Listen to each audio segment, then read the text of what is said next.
Hello, and welcome to Swamp Stories. I am Andrew Blackmon, and I am going to be interviewing Dominic Tisher. Please sit back wherever you are and enjoy the story.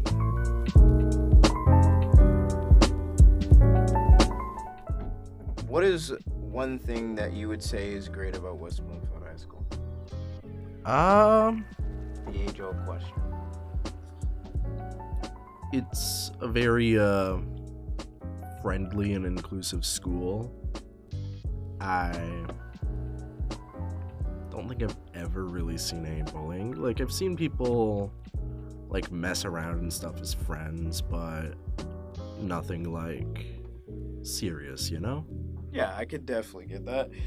I really like the school for how it has more opportunities for people who want to go into different fields of learning that could really give them more of a head start on what they want to do on college, or in college, rather. Yeah, and there's also OSTC for juniors and seniors, which I'm in, and doing a lot of engineering stuff in there. It's beautiful. I love engineering personally because it really it makes me want to think outside of the box and think of other creative ways I can implement other things that I would love to be an idea. Like, for example, a car, like a small model car that could be like an RC, or something with like working headlights, working backlights, like anything a modern car would have, but inside of a small little model car. Yeah, the thing is with engineering, right? Everyone is going to have their own way of either solving problems or creating stuff just for the purpose of creating stuff. Yeah, it really gives you like it gives you a different take on different things that you wouldn't really see like usually on like how would I word it? More of you wouldn't see in like daily life. Yeah. Things that you can create on your own and things that you think would be beneficial for the community as a whole. Yeah. Now on to a next topic. What subject of learning do you think is beneficial for students?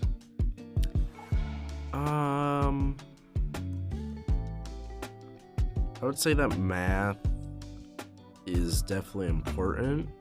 Like, knowing basic math, you should know. With science, it's very interesting, but I know for some people it might not apply as much. Like, you won't really need to know biology if you're an artist, you know? Yeah. With social studies or history or whatever you want to call it, I do think it's important to learn history because we can learn from past mistakes too. Yeah. And with English, I'd say it's also pretty important, but I prefer to not read older books. Yeah, I could definitely. Because they usually tend to be less relevant just due to the passing of time. Because, like, a book made a decade ago is going to be a lot more different than a book made 10 weeks ago. Yeah, I would say the same because, like, if, here, let's imagine we were, at the time, Edgar Allan Poe made, Ravenheart. Yeah. And, it was his best-selling book he made at the time, but then maybe a couple of years later, it becomes irrelevant because it's not the main thing that's like trending at the moment. They don't become completely irrelevant. It's more it lost hype towards it. No, it's more like it's set a lot differently than more modern books. Like, a book made 10 decades ago, right?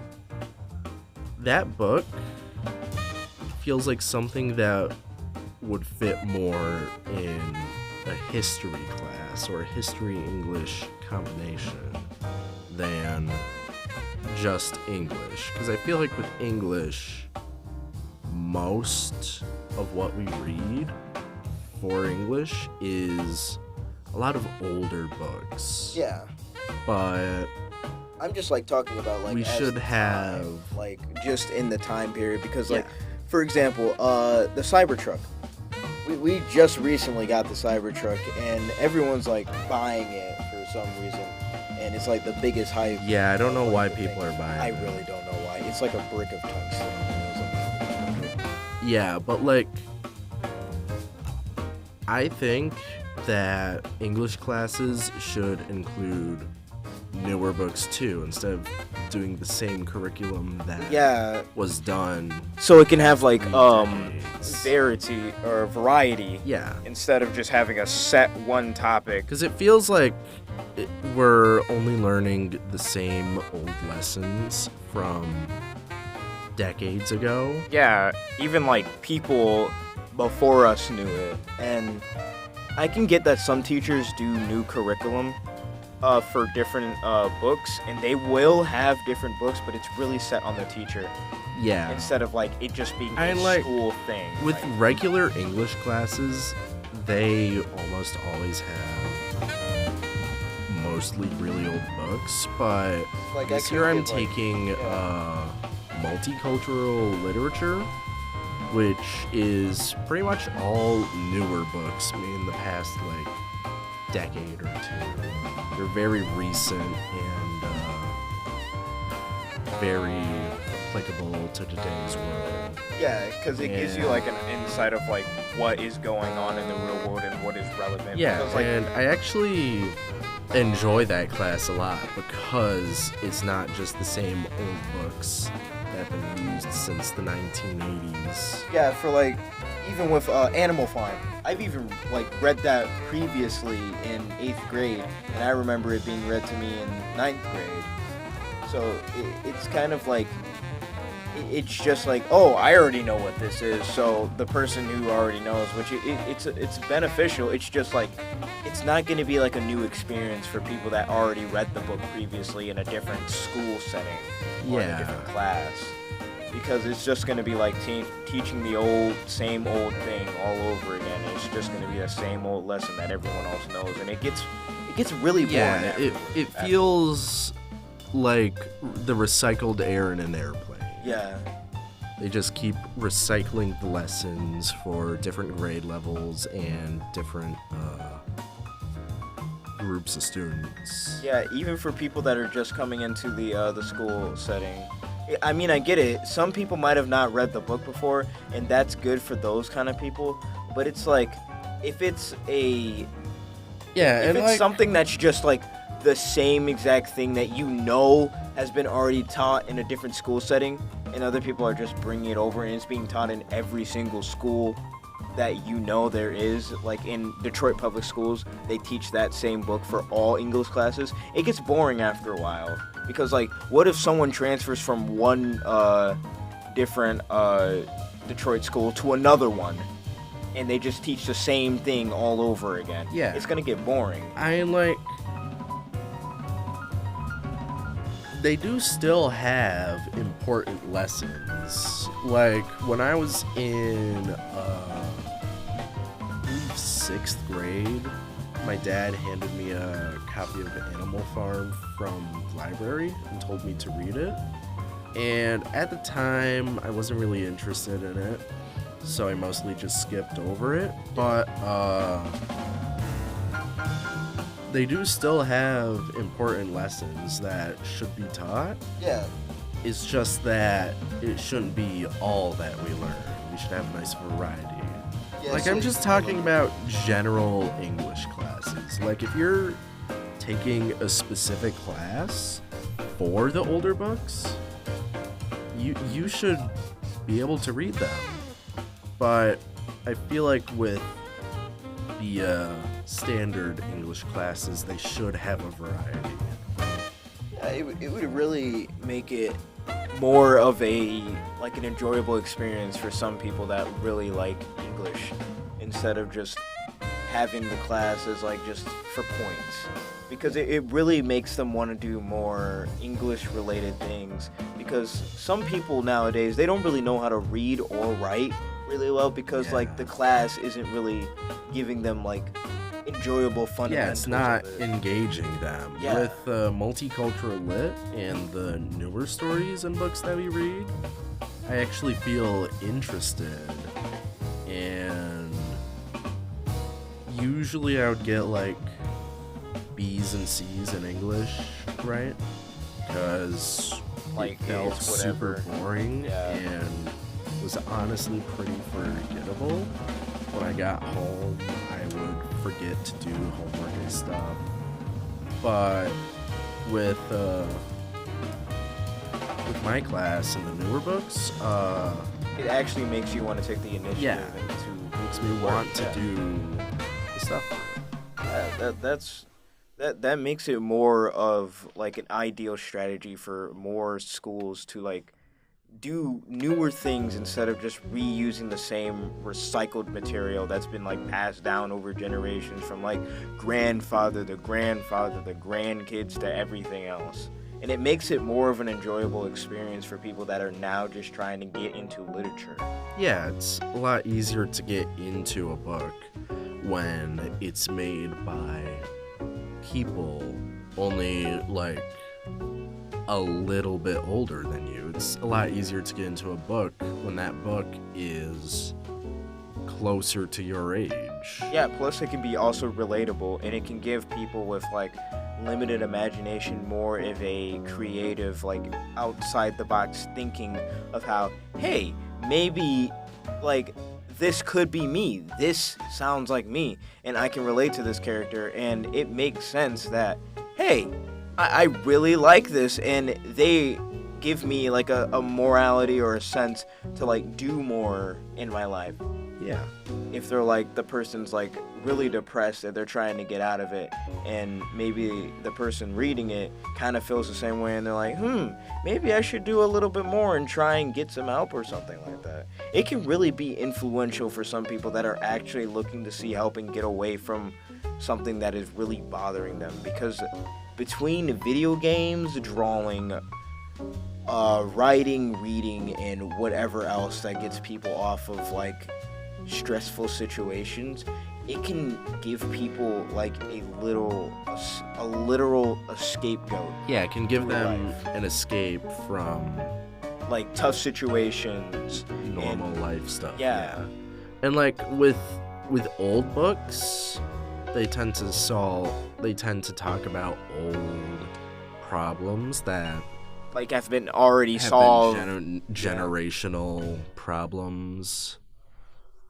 But with newer books, they tend to cover problems in today's world rather than problems in the entire last century.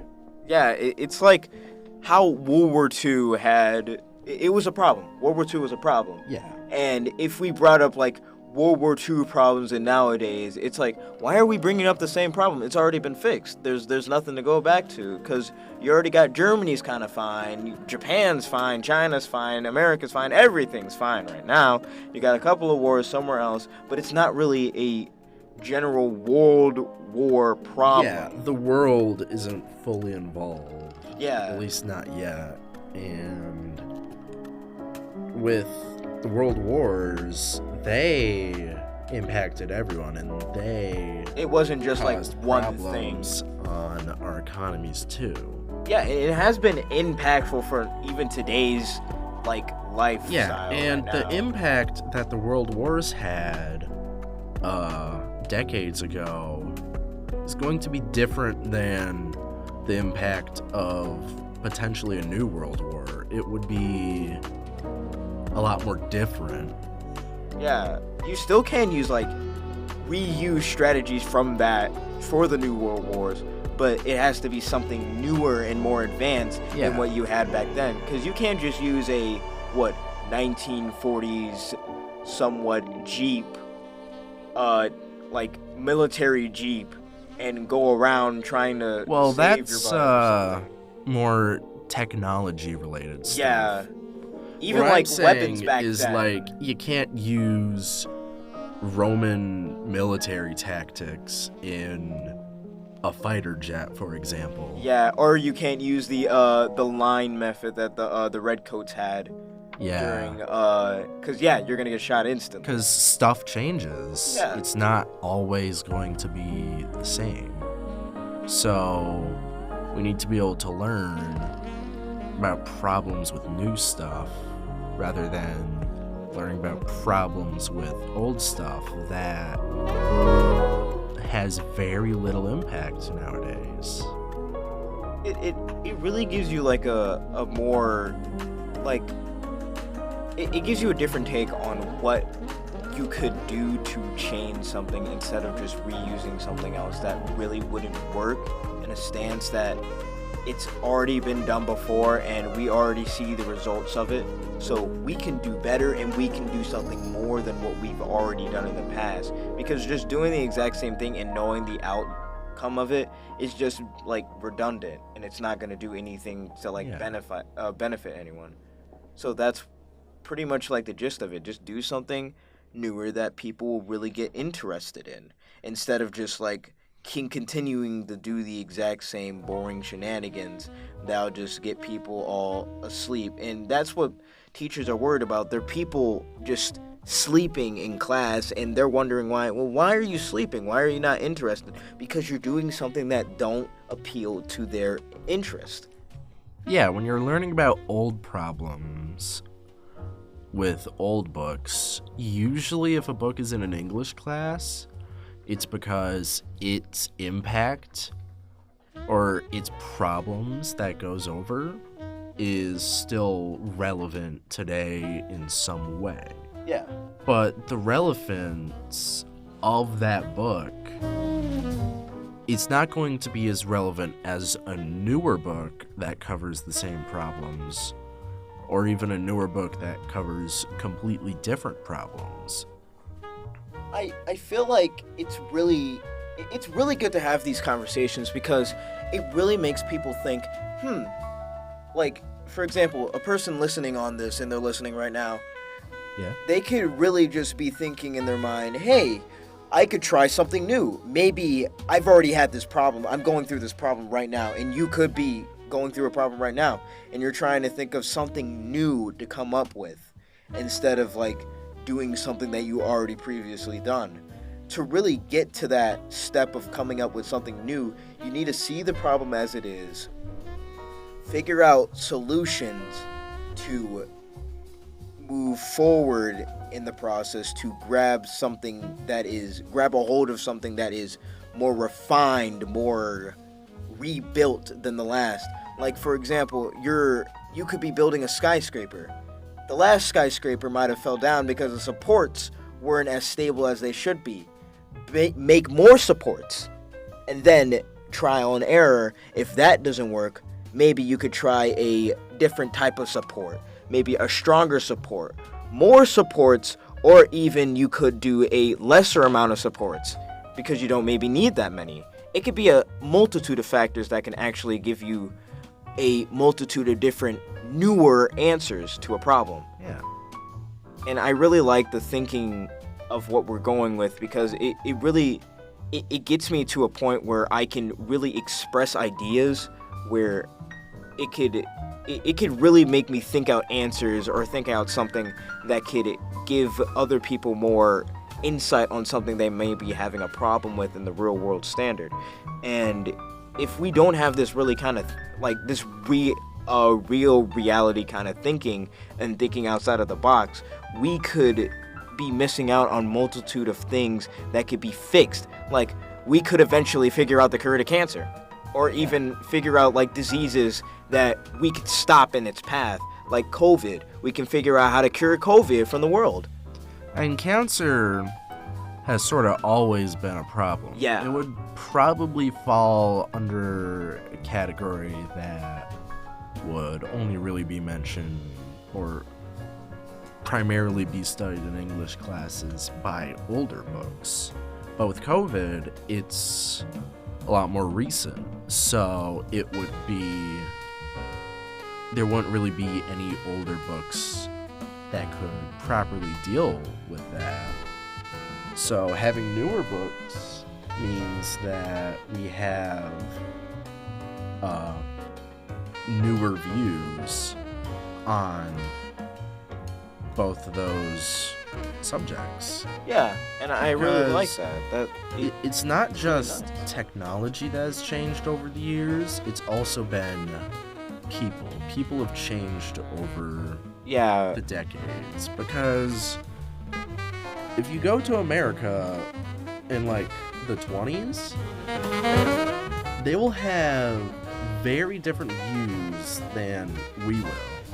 Yeah, like different views on other ethnicities, other nations, other countries, instead of just like everyone is equal, which it's not really the view that everyone has nowadays. It's more of the view that we wish we all had.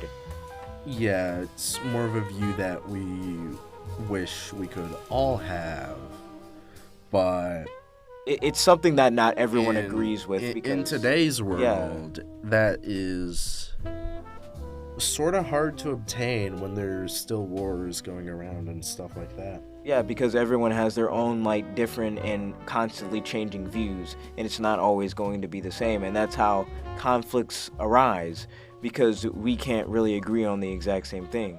And going back to the point that we need something new, we need to think of newer ideas how to conflict this. Like, maybe come up with a new way of thinking. Yeah, a new way of thinking on how, like, what other people think of. Like, for example, some person might be thinking of whatever this item. Like, for example, there's a new phone. You got the iPhone 16 now. And some other people might be liking to use the iPhone 11. Yeah. Other people have their own different views on what kind of phone they want to use, and it can also give people a new different standard if both those two people come together and say, well, I don't really like the iPhone 16 because it's too bulky or too big and it has these blah blah blah features that I don't really like. And like I don't think we're ever going to get to a point where everyone has the exact same views. But I do think that eventually we'll be able to get to a point where we can all coexist with our views and not, like, get mad at people just for having views that are different than yours. Yeah, and I really like that way of thinking because it really gives more of a diverse thinking instead of having a one-track mind and making it seem like everyone's pinned against everyone else. And it's really nice to have that kind of thinking instead of just being that one person that's separate from everyone else and not being inclusive with your idea and other people's ideas as well. Yeah. Yeah, but that's pretty much the topic we're going to go for because we're going on 28 minutes. That was beautiful. Yeah. Thank you, Dominic. 28 minutes of raw footage. Probably not going to be that long when it gets to you, but yeah, thanks for having me on, Andrew. No problem. Have a wonderful day. Thank you for listening to Swamp Stories. Tune in next week to see what's to come.